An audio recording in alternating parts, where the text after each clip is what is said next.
Last week on Hunt, Hook, and Cook, Logan Reaver gave us an idea of what you should look for when purchasing a fishing boat for the first time.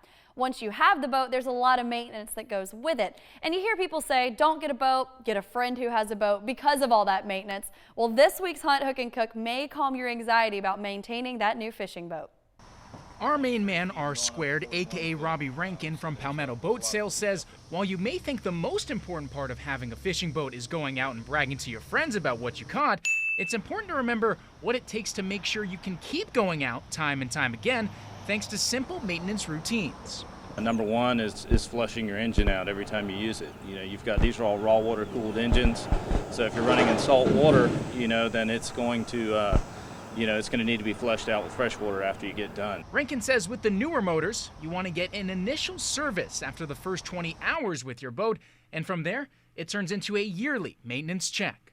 Most of these motors are scheduled to be serviced either once a year or every 100 hours of runtime, whichever comes first.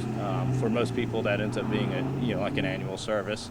And on these 4-stroke outboards, that's going to be an oil change, changing the gear lube in the foot and the lower unit there. It's important to remember these services, and checks can vary based on how frequently you're using your boat. Like if you're feeling wild and going out for 10 hours a day, 1, whatever job you want, hold on to it forever, and 2, you will want to have maintenance done more frequently because most recreational boat users are on their boat for less than 100 hours combined a year.